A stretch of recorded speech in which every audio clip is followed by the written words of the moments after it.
Stephanie looked at me and said, "Let's just go." And I knew exactly what she meant, and I was ready to do anything for Stephanie, anything. And so I just fell into her eyes and I said, "Let's just go."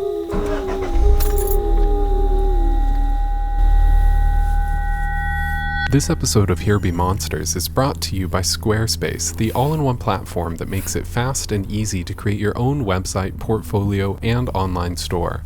For a free trial and for 10% off, visit squarespace.com and enter the offer code MONSTERS at checkout. A better web starts with your website. And it's one thing for me to read off that script and say like this, and this about Squarespace, but it's another thing entirely when you're actually in there, like trying it out for yourself. And when Here Be Monsters first started working with Squarespace, we were really amazed by like how fast and easy it is to edit the content and edit the templates, and it's also quick to get started. So their free trial lasts a full 14 days, and the promo code MONSTERS will save you some money at checkout at squarespace.com. Here Be Monsters, the podcast about Fake names and fake social security numbers. The podcast about the unknown. My first love of my life was Stephanie in Oklahoma City when I was in high school. And I'd had girlfriends before that, but Stephanie was the first one I was really flipped for. I met her one night at this dance club place called Kinetics. I was actually out on a date with a good friend of hers, and she'd come along. And the friend and I, we didn't really hit it off, but Stephanie and I just fell for each other hard that night. I could only think she was just so out of my league. I was a nerdy little kid and picked on in school and all that kind of thing, and Stephanie was like everything I'd ever wanted. She was smart, and she was cute, and she was clever, and she was more than cute, she was beautiful. And she liked me for some inexplicable reason. And so I had pretty much fallen head over heels for her, and we ended up at some point splitting up. I think not my idea, but we split up because she had been getting together with some friends of mine. I actually don't think I split up with her despite that. I think she had sex with my friends and then dumped me or something. But strangely, we were still good friends. So Stephanie and I were still friends despite having this falling out. It's very obvious to me at that point that I'm still pretty hung up on her. My dad's really, really strict. He's a religious conservative. He's a Republican. He plays golf all the time. He's a corporate tax attorney. He is part of the moneyed evangelical community. So he was always very, very strict with me.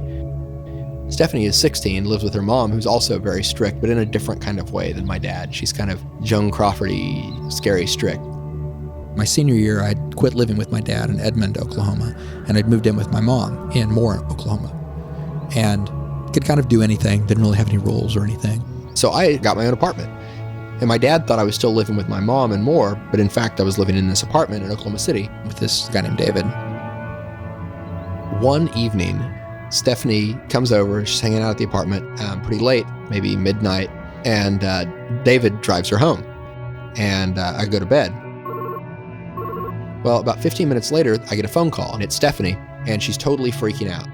My mom knows I snuck out. She's sitting awake in the living room. My bedroom window is closed and locked. I'm scared to go home. I don't want to go home. And, I was ready to do anything for Stephanie, anything. And so I immediately got in my car, my old piece of junk, 1976 Chevy Laguna, the Blue Laguna, I used to call it. I drive over and I pick up Stephanie. I was going to have to be at work at 4 or 5 the next afternoon. The next morning, before my shift started, I run into my manager, and he goes, "You've been getting a bunch of phone calls all day." So I'm like, wonder what's going on. So I call my apartment, and David answers. And when he does, he sounds really kind of weird. And he's like, "You won't believe what's going on. Your dad was just here." And at that point, I just start panicking, because my dad doesn't even know I have an apartment. He thinks I live in Moore with my mom. And I'm kind of scared of my dad. Not just kind of, I'm horrified of my dad, like all good Midwestern kids.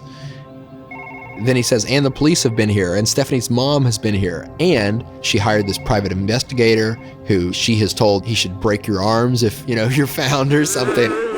I mean, obviously the guy's not going to, but that's just where Stephanie's mom is at. Stephanie looked at me and said, Let's just go. I knew exactly what she meant, and I was ready to do anything for Stephanie, anything. And so I just fell into her eyes and I said, let's just go. Just go. Just go.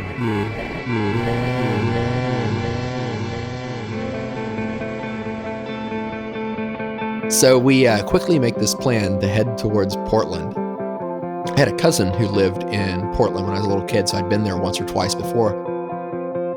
I just thought it was a pretty place. So I hadn't spent enough time there to know the town very well, but it seemed like a good enough place to move to. So we're like, yeah, we'll go to Portland. That sounds like a great plan. So we head off.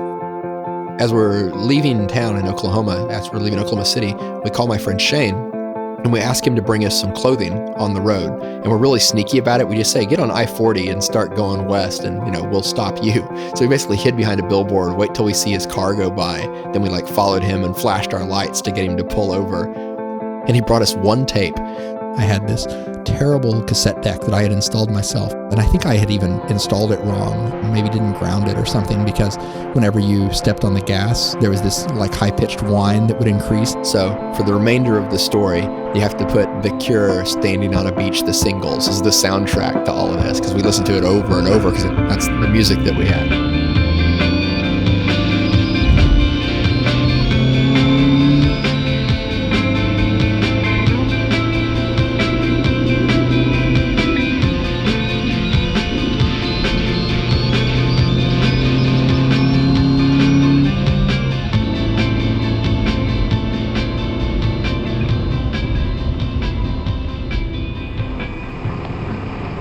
So we head off northwest again, and we're pretty broke at the time, and we left with a little bit of money because we cashed my paychecks the day that we left, but my car is a 76 Chevy Laguna, got 3 miles to the gallon or something, and so it was everything we could do to keep it on the road and running, between gas and oil and, little repairs here and there all along the way. And so we didn't really have much money for anything else. So the way we were eating is we'd go through drive-thrus. We'd say, hey, I was here 2 hours ago, and I ordered 3 Burrito Supremes, but I only got 2 of them. The nicer the neighborhood, the more food they'd give you. Try and pull that in a poor neighborhood, and they'd be like, screw you, you weren't here an hour ago. Get out of here, we're going to call the police. But you go into a rich neighborhood, the manager would come out and apologize. And they're like, oh, we're so sorry, sir. And they would give you all this free food at these fast food places when you just complained about the service that you imaginarily gotten. Worked great. We ate all the way across America that way.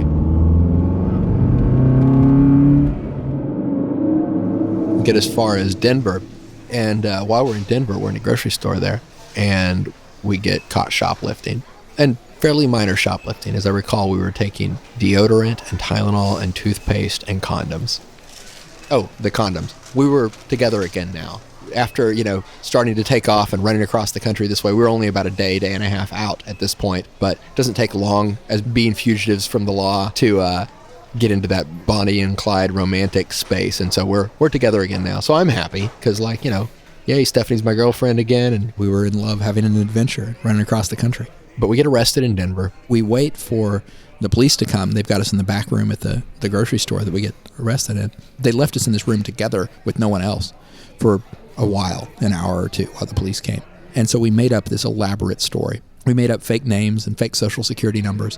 I had a fake ID that I had actually been arrested with buying beer a couple of years before, the typical kind of high school fake ID. But I remembered the information from it because you're supposed to memorize and learn the information on your fake ID. So I actually used that information when we got arrested. Stephanie also used a fake name and fake social security number. And we gave these to the police, and we spent a night in jail. The next day, we actually got arraigned in Denver, and the judge gave us, using these fake names and fake social security numbers and fake ages and everything. The judge gave us records and said, well, you've got 6 months of probation. If you don't get arrested again in Colorado in the next 6 months, this will go off your record. And then they let us go, and that was that, which was pretty scary, but pretty amazing that, here we've just gotten out of jail in Denver using aliases. They never knew that we had a car or our real IDs or anything because our IDs were in my car, which was in the parking lot of the grocery store, just sitting there the whole time. So after giving us this deferred sentence the next day, they let us out of jail. We got in my car and quickly tried to get out of Colorado.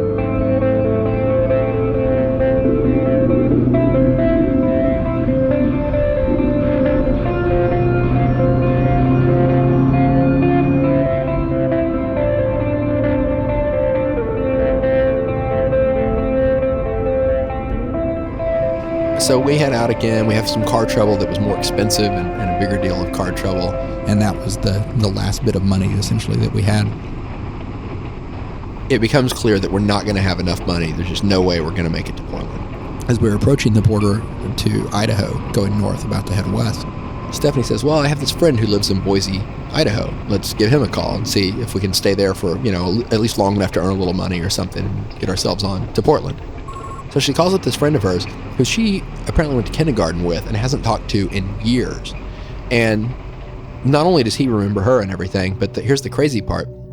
He has already been contacted by this private investigator who's looking for us. So he'd gotten a hold of everyone that had been in Stephanie's address book. He's like, well, I think I can hook you up with a place to stay in the short term. And so he takes us to this apartment of this group of Mormon punk rockers. And who knew that there were Mormon punk rockers? I mean, this was a new subculture to me. There were about 4 or 5 of them, all guys, in this apartment. The main kind of activity in the apartment was that they played lots and lots of strategy games. They were Mormon enough that they didn't get drunk in their apartment all the time, but they weren't so strict that they didn't drink Coke. So there was a lot of Coke and Pepsi and stuff going on in the apartment. Kind of your typical role-playing strategy board game kind of enclave, except with partially shaved heads and Mormonism. The next couple of weeks, we started to kind of work out a life. Stephanie's gotten a job that won't be traceable because she just put up an ad in the laundry room that said she would do people's laundry, babysit their kids, that kind of thing. So all paid in cash under the table. So there's no way for us to be found that way. And I had gotten a job at a car wash also without having to show them an ID and without using a real social security number or whatever. So things are starting to kind of work out. It turned out everything was going to be all right. We're going to have a little bit of money without being busted, basically. So since we thought everything was going well, I called my friend Shane. And Shane had been the friend that brought us the clothes on the side of the road. How's everything in Oklahoma? Have things calmed down? And he was in a bit of a panic when I called him. And he was like, you won't believe what all has happened. Apparently the whole investigation looking for us was centered on Florida. The private investigator had gone to my mom's house. This private investigator interviewed my little brother, the 6 or 7-year-old Stephen. And Stephen made up this just elaborate lie saying that on my desk that I had airplane tickets to Florida and that we must have gone to Florida. I have no idea why. I mean, I had no desire to go to Florida. I never mentioned Florida. I certainly couldn't have afforded airplane tickets to Florida. He told it like we had a plan, that this was this thing that we'd been working on, scheming about. So Stephanie's mom completely freaked out. In our absence, Stephanie's mom had actually gone to court and had me legally declared an adult. And the FBI is involved in this. If you're not back here by midnight tomorrow night, this was a Friday morning that we called, so midnight Saturday night, then the FBI was going to press charges. Apparently, they give a deadline and they say, if you ever are caught, we'll press charges. Well, the charges I'm looking at are taking a minor across state lines for immoral purposes, statutory rape, and kidnapping. About 30 plus years. I'm pretty scared. Shane tells me this. I'm like, Stephanie, we got to go home. We got to go back to Oklahoma.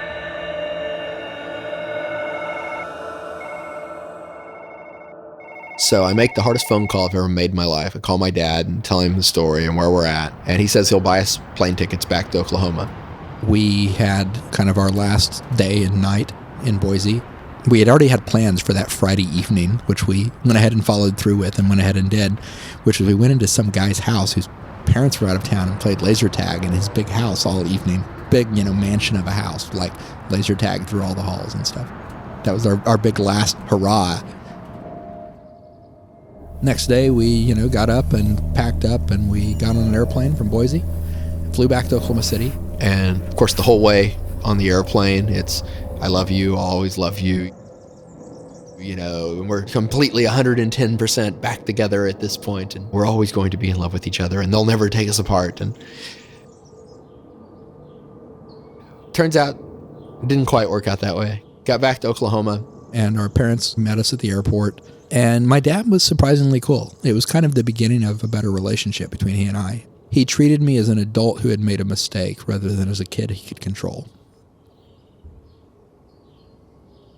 Somehow, over the course of the rest of that summer, Stephanie and I drifted apart.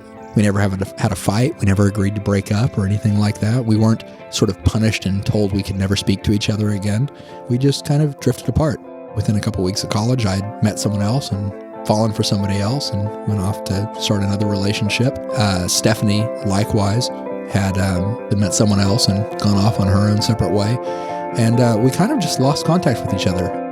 In some ways, I kind of think maybe we both wanted to kind of end it there, just so we could have this amazing adventure and story and memory, instead of grinding it into the ground where so many relationships end up.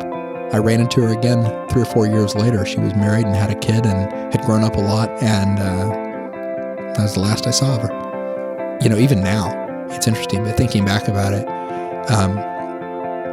she's the only ex-partner, only ex-girlfriend that I have that I sort of still have a thing for. And it's not even who she is today. I don't even know who she is today. I think you're always a little bit in love with your first love. I don't think that ever really goes away. And that's a good thing. I mean, that's one of those great experiences and joys of life.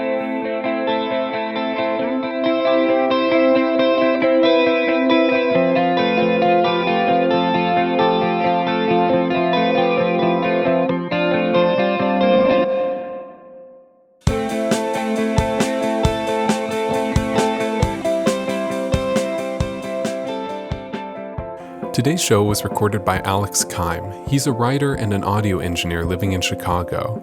The piece was co-produced by Alex and myself, Jeff Entman. Our story editor is Bethany Denton.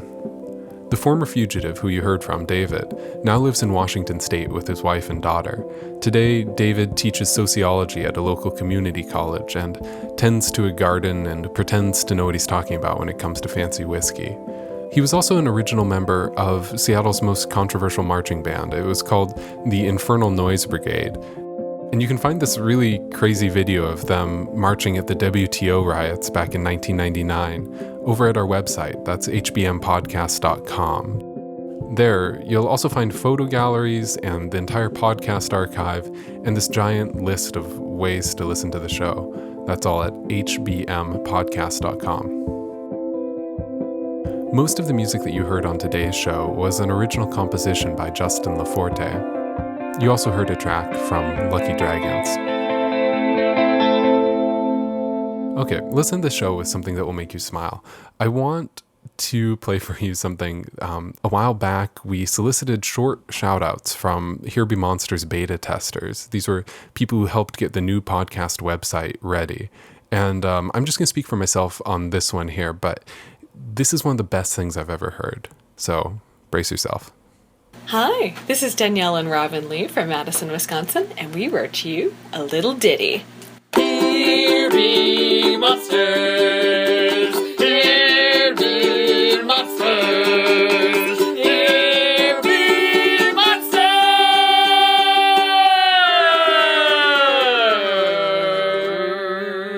Thanks for listening. Thank you.